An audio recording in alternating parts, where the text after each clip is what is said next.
Chapter 62. The Tao is the wellspring of all things, the treasure sought by the enlightened and the refuge for all. Words that embody the Tao reveal its integrity, and practicing the Tao allows you to achieve your goals. Even those who haven't grasped the Tao are still embraced by its universal influence. When a new leader takes office, it's far better to offer them the wisdom of the Tao than gifts or offerings. Why did the ancient masters hold the Tao in such high esteem? As the saying goes, following the Tao, our needs are met as if by anticipation, and so-called transgressions lose their power. This is why the Tao is so treasured. It guides us towards a life of harmony, inner peace, and fulfillment. Chapter 63. Act with inspiration, following the universal law without creating problems. Embrace the subtle and effortless flow of the Tao. Concepts of greatness or smallness, more or less, are human constructs. Essentially, all things are interconnected. Therefore, respond to perceived enmity with friendship. From a Taoist perspective, what seems like a great difficulty to a human is easily resolved. Even the most complex challenges have a simple starting point, and grand undertakings require a solid foundation. Because sages see beyond the surface and understand the core of any difficulty, they are never overwhelmed by worldly problems. This is the source of their true power. In the world, those who make promises readily often fail to keep them because they haven't grasped the essence of the situation. Difficulty lies not in the apparent ease of a task, but in truly understanding and navigating its key structures. Sages see the core of difficulty, and so for them, difficulties cease to exist. Chapter 64. People in the world often observe that things are easiest to maintain when they are still, and plans are most successful when formulated before a situation arises. A brittle object breaks easily, and something small scatters readily. Therefore, they attempt to address problems before they arise and manage situations before they become chaotic. They see that a mighty tree with a trunk several arms spans thick originates from a tiny seed, and a towering structure requires a solid foundation. A journey of 1,000 miles begins with a single step. Thus, they believe that hard work is the key to success. However, those who disregard the universal law, the Tao, are destined for failure. The more they strive, the less they achieve, the tighter they grasp, the more they lose. In contrast, the sages act in harmony with the Tao. Their effortless actions are never met with failure, for they do not grasp or cling to outcomes. Others attempt to follow the natural order, and while they may experience some success, their adherence is not always perfect, leading to occasional failures. Therefore, the sages advocate for a life of simplicity. They seek to reduce worldly clutter and avoid the allure of material possessions. They prioritize living in accordance with the Tao over acquiring worldly knowledge. While they respect the choices of others, they do not interfere. Chapter 65. The ancient masters who grasped the Tao did not educate people through worldly knowledge, but rather guided them back to the fundamental Tao. By pursuing so-called cleverness, people lose touch with their inherent connection to the Tao and become self-serving. Therefore, governing a state with such an emphasis on worldly knowledge leads to disaster, while being guided by the Tao brings about good fortune.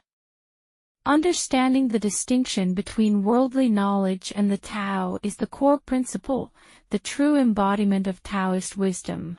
While this principle may seem profound and counterintuitive to those focused on worldly matters, it is the key to maintaining harmony and order in all things. Chapter 66. Just as oceans naturally collect hundreds of rivers due to the law of gravity, sages, through their embodiment of the Tao, attract others effortlessly. They don't seek to lead through force, but rather by following the Tao and allowing their actions to be a beacon. Their primary focus is self-cultivation and guiding others towards their authentic selves. Because they seem to transcend worldly concerns, the people are not burdened by their leadership. The sage acts as a guiding light, and the Tao's benefits reach everyone equally. This is why the world delights in supporting such a leader tirelessly. Since they don't engage in competition or power struggles, no one in the world can truly contend with them. Their power lies in their effortless alignment with the Tao. Chapter 67. The world often describes the Tao as vast, yet formless. The very vastness of the Tao renders it formless, encompassing all things without being confined by any single shape. I possess 3 treasures that embody the essence of the Tao: unconditional love, frugality, and a refusal to forcefully lead the world. Unconditional love grants me unwavering security, free from worry. Frugality allows me to be content without the pursuit of wealth, leading to true abundance. By not striving to be a leader, I recognize my oneness with the universe and live authentically as my eternal self. If I were to abandon love for courage, frugality for generosity, or my authentic self for a position of leadership, I would become lost in the world. Through unconditional love, I attract what I need and release others without clinging. By aligning with the Tao, I receive the support of the entire universe, allowing me to navigate life's journey with effortless grace. Chapter 68. In Taoist thought, true mastery lies in achieving goals through effortless action. This principle is beautifully illustrated in the qualities of a good warrior. A good warrior does not act belligerent. One good at battle does not become angry by others. One good at defeating the enemy does not contest. One good at directing people would like to take the lower position. This is called the virtue of non-competition. This is called the power to manage others. This is called attaining harmony with the Tao. Chapter 69. Knowing yourself. The world, with its endless distractions and promises, can be a significant obstacle on the path to knowing yourself. Unlike the warriors who conquer external enemies, the Taoist seeks to overcome the internal enemy, the allure of the external world that pulls us away from understanding our true selves. I have no desire to become entangled in the worldly pursuit of knowledge and possessions. Instead, I choose to focus on a few experiences that offer genuine learning. While I may appear uneducated by worldly standards, this lack of success brings me a sense of peace and freedom. Through introspection, I delve into my inner self, uncovering my true desires and purpose. The world, with its constant stimuli, acts as a powerful enemy in this journey. It's easy to get caught up in illusions and lose sight of what truly matters. Therefore, after learning something, it's crucial to unlearn it and return to the simplicity and authenticity of the Tao. This way, I avoid losing the treasures of self-discovery and inner peace. I am grateful for these treasures that guide me on this path of self-realization. Chapter 70. My words are presented with simplicity, offering a direct path to experience the Tao. They are rooted in the Tao, reflecting my own experience and embodying the essence of true wisdom. However, people fail to recognize this wisdom, blind to the profound inner experience it conveys. Rare are those who grasp the true meaning within my words. Even fewer achieve their own profound understanding through experience. Therefore, the sages recognize the most precious treasure. They may appear unassuming in outward appearance, yet within them lies a jewel of wisdom, hidden from the unknowing. Chapter 71. From the ego's limited perspective, not really knowing anything is seen as acceptable. However, failing to recognize this limitation is the root of suffering. Enlightened ones, on the other hand, transcend such limitations. They see through the illusion of the ego and perceive the true nature of reality. With this clarity, nothing within the illusion can hold power over them. Chapter 72. When people forget the delicate balance of nature, like a garden left untended, awful events occur. A wise leader understands this principle. They do not restrict their people's freedoms or hinder their ability to thrive. By respecting the people's autonomy, they avoid becoming a burden. Therefore, sages, true to their Taoist principles, cultivate self-awareness and avoid seeking leadership positions. They lead with unconditional love, guiding the people towards the path of the Tao. Chapter 73. Bold action against others often leads to failure, while action fueled by inspiration is more likely to succeed. However, both approaches can yield benefits or drawbacks, depending on the situation. The Tao's workings may appear impartial, yet true enlightenment reveals the harmony within its seeming randomness. Real enlightened ones understand this principle. The Tao does not require forceful striving. Instead, it invites alignment. Don't try too hard, what is meant for you will be given. Don't react impulsively, respond with awareness to the universe's subtle reminders. The Tao's gifts will arrive without forceful pursuit, patiently waiting for your readiness. This is the essence of ask and it is given. The Tao's net is woven with unconditional love. It is omnipresent, unseen yet serving all. Nothing is excluded from its embrace. Chapter 74.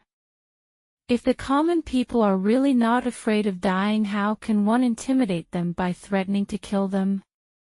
Instead, the wise leader guides the people towards the Tao and cherishes life. By fostering this respect for life, they will lose the desire to harm others, even at the cost of their own lives.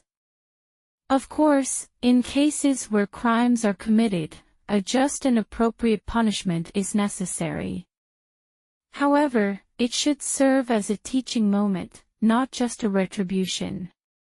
The goal is to educate both the offender and the society at large. Furthermore, when people live in harmony with the Tao's universal law, a natural order emerges where good behavior is encouraged and wrongdoing becomes unthinkable. This law isn't a set of rigid rules, but an inherent understanding of balance and right action. Following the Tao, people naturally gravitate towards living virtuously. Therefore, punishment alone is not the answer. The true goal lies in guiding people towards the Tao and fostering a society that values life and operates in harmony with the natural order. Just as a clumsy assistant risks injury when interfering with a skilled carpenter, attempting to enforce order through harsh punishment disrupts the natural flow.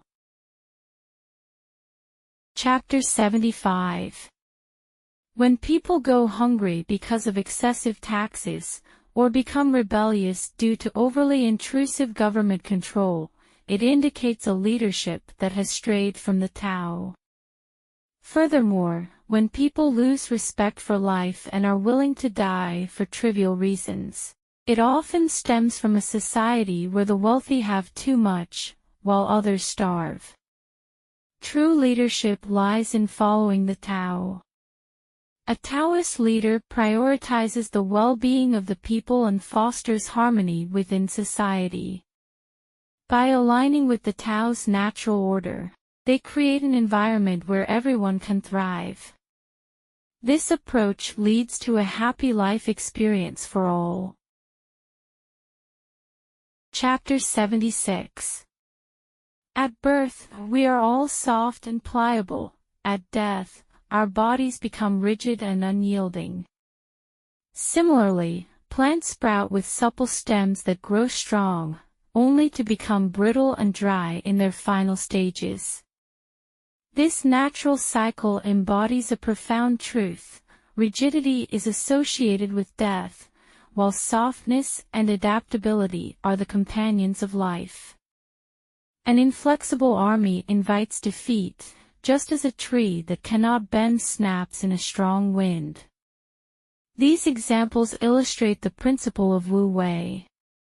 Wu Wei doesn't mean weakness, it means acting in harmony with the flow of nature, using softness and yielding to achieve our goals. By surrendering to the natural order, we can overcome resistance and achieve success with minimal effort. The benefits of Wu Wei extend far beyond overcoming opponents. It allows us to navigate life's challenges with grace and efficiency, conserving our energy and achieving a sense of inner peace. Chapter 77. The Tao operates like the stretching of a bow. The high string is lowered, and the low string is raised. It acts as a natural equalizer, taking from what has excess and replenishing what is deficient. This principle stands in stark contrast to the way of people. Humans often take from those who have little and give to those who already have much, further amplifying societal imbalances. Who, then, can truly give to the needy from their abundance? Only those who follow the Tao. By understanding and cooperating with the universe's inherent balance, they can help others access what they deserve. They recognize this as aligning with the natural order, not a personal act of charity. In this way, everyone can learn from the Tao and receive what they need. Chapter 78. Water, the softest and most yielding substance, can carve through the hardest rock. This seemingly paradoxical truth highlights the Taoist principle of yieldingness overcoming rigidity. Everyone acknowledges this concept, yet putting it into practice remains a challenge. Sages say, only he who is the lowest servant of the kingdom is worthy to become its ruler. He who is willing to tackle the most unpleasant tasks is the best ruler in the world. On the surface, this may seem contradictory. Why would a leader take on the role of a servant? Enlightened ones, however, understand a different kind of leadership.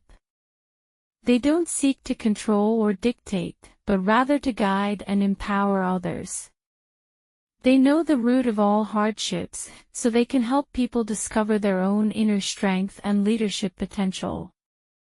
Ultimately, everyone becomes their own true leader through self-discovery. Chapter 79. People who stray from the Tao often resort to complaining about others, offering a temporary release of frustration but failing to address the root cause of the problem. This approach, however, has limitations.